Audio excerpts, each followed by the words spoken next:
건강하랑 강남 허준 박용환 원장입니다. 제가 인스타그램을 통해서 베트남에 휴가 와 있다는 걸 알리니까요, 많은 분들이 열대과일에 대해서 굉장히 부러워하시더라고요. 그래서 제가 쭉 보다 보니까 열대과일의 효능이 참 좋은 게 많아서 여러분들께도 소개를 드리면 어떨까 하고 열대과일편을 준비했습니다. 바깥에 소음이 좀 있어서 제가 마이크를 이렇게 한 점 참고해 주시고요. 첫 번째, 열대과일 하면 아마 많은 분들이 이 망고 떠오르실 거예요. 너무 좋지 않습니까? 맛있죠? 저희 아이들도 망고를 정말 좋아했는데요, 이 망고 속에는 비타민 A가 정말 많습니다. 야맹증을 치료하거나 눈 시력 보호에 좋은 영양소로 알려져 있죠.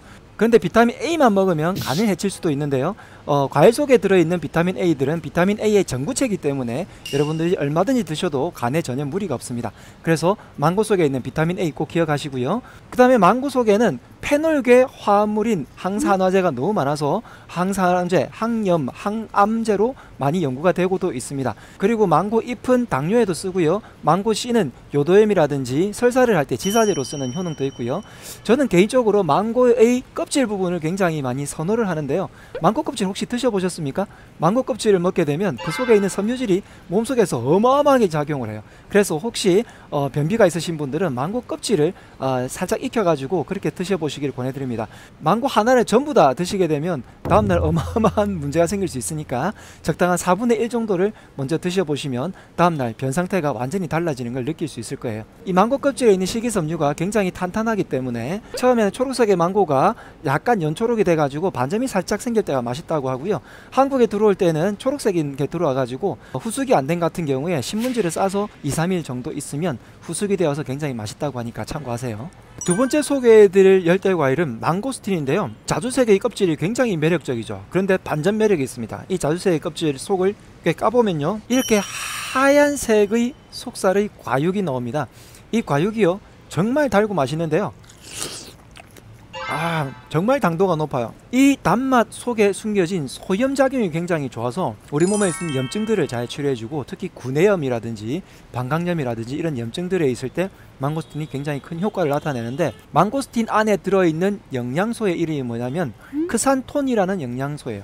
이 크산톤이 전 세계에 지구에 200가지가 종류가 존재한다고 하는데, 망고스틴 안에 무려 50가지가 있고요, 크산톤의 종류 중에서 몸에 들어와서 항염, 항바이러스, 항암 이런 작용을 하는 크산톤의 종류 중에서 가장 중요한 것이 바로 이 망고스틴에 들어있어서 연구로 굉장히 많이 활용되고 있습니다. 근데 물론 과육에 그런 것이 있지만 모든 과일에는 어느 부분에 많냐면 이 껍질 부분에 많아요. 이 껍질 부분, 이 자주색의 껍질 부분에 크산톤이 집중되어 있고, 과육은 요만큼인데 껍질 부분에 이렇게 단단하게 뭔가가 있는데, 이 부분을 약간 구워 가지고 갈아서 우려서 달여 먹으면 크산톤의 효과를 여러분들이 보실 수도 있을 것 같습니다. 망고스틴의 나무 껍질 안에는 피부에 굉장히 좋은 성분이 있어서 로션을 만드는 데도 많이 활용되고 화장품 업계에서 굉장히 주목하는 성분이라고도 하네요. 세 번째 소개해드릴 과일은 짜잔! 두리안입니다. 이 두리안 겉의 모습은 굉장히 공포스러울 정도로 가시가 많죠. 두리안의 두리가 말레이어 그리고 그 인도네시아 그쪽의 언어로 가시라는 뜻이라고 하는데요, 공포스러운 그 가시 안에 이렇게 포동포동한 과육이 들어 있습니다. 과육의 향이 굉장히 유명하죠. 이 향, 저는 향기로운데요, 어떤 곳에서는 이렇게 설명을 하고자 합니다. 지옥의 향과 맛은 너무 크리미해요. 그래서 천국의 맛이다. 이 향 때문에 어떤 곳에서는 들고 타지 마라 경고문을 붙어 있을 정도인데요, 이 두리안이 칼로리가 굉장히 높아요. 그리고 탄수화물 함량도 높고요. 그러다 보니까 한 끼 식사로 대용해도 충분할 만큼의 칼로리와 그리고 영양소를 가지고 있는데, 그러다 보니까 밥을 실컷 먹고 두리안을 또 먹게 되면 살이 찔 수도 있겠죠. 그만큼 열량이 높다는 뜻은 열이 많이 나고 따뜻하다는 뜻인데, 이 두리안은 한의학에서는 양기가 강한 과일로 알려져 있습니다. 그러다 보니까 몸을 따뜻하게 만들어줘서 여성분들의 냉증이 있거나 자궁이 안 좋을 때 이 두리안을 많이 처방하고, 특히 불임 환자분들께도 두리안을 많이 처방해서 효과를 보곤 한다고 하고요. 그 다음에 남성에게는 양기 보충, 즉 정력을 보충하는 활력을 보충해주는 과일로 알려져 있으니까, 그래서인지 두리안을 과일의 왕이라고 표현하기도 하죠. 동남아에서는요, 두리안 이 과일뿐만이 아니라 안에 있는 씨앗까지 같이 해가지고 죽을 끓여서 보양 음식으로 먹는다고 합니다. 이렇게 생과를 먹는 게 참 좋겠지만, 만약에 향이 힘드신 분들은 냉장고에 얼려놨다가 꺼내서 드시면 향은 조금 주고요, 치즈보다 너무 맛있는 그런 형태의 두리안이 되니까 참고해서 드셔보세요. 참 두리안에서 주의할 점이 하나 있습니다. 이게 열이 많은 음식이다 보니까 고혈압 환자는 주의하라고 하는데요, 참고하셨으면 좋겠습니다. 그 다음으로 소개해드릴 열대과일은요, 처음 보시는 분들은 희한하게 생겼다, 무슨 외계생물이냐 이렇게 생각할 수도 있는데, 람부탄이라는 열대과일입니다. 이 열대과일은 노란색 같기도 하고 빨간색 같기도 한데 초록색 계열도 있어요. 이 람부탄도 반전 매력이요, 이렇게 까서 보면 이 안에 이렇게 하얀 속살의 굉장히 당도 높은 과육이 나와요. 과육이 너무 당도가 높기 때문에 국민 간식으로 굉장히 많이 인기를 받고 있고요. 야, 정말 달고 맛있는데요. 이 람부탄 안에는 인이 많은데, 인은 우리 몸에서 치아와 골격의 재료가 되고요, 근골격계라든지 혹은 심장의 혈액순환을 도와주거나 칼슘의 흡수와 분배를 이렇게 해주는 그런 영양소로 알려져 있습니다. 그런데 인이 풍부한 음식들이 요즘은 조금 주의해야 될 때가 있어요. 언제 그래야 되냐면, 가공식품에 인이 굉장히 많이 들어가거든요. 그러다 보니까 현대사회에서 가공식품을 많이 드시는 분들, 가공육이라든지 혹은 과자라든지 이런 가공식품들을 드시는 분들 같은 경우에 뒷면의 성분표를 보시면 인 화합물들을 적힌 걸 보실 때가 있으실 거예요. 그런 것들을 많이 먹다 보니까 인이 오히려 과잉이 돼가지고 몸속에서의 호르몬 교란이 일어나는 경우가 많습니다. 그리고 오히려 인이 너무 과잉되게 되면 근골격계가 더 나빠지는 경향이 있으니까 참고하시고, 부갑삼성 호르몬이 교란이 일어날 때가 있으니까 가공식품을 많이 드시는 분들 같은 경우에는 이런 인이 많은 음식들을 오히려 조심해야 되겠지만, 거꾸로죠. 가공식품을 줄여야 되겠죠. 그래서 원래 인이 많이 들어있는 육류, 어류, 계란, 우유, 그리고 콩, 이런 식품들도 좋고요. 람부탄 같은 그런 음식들로 인을 채워주시는 게 훨씬 더 건강하겠습니다.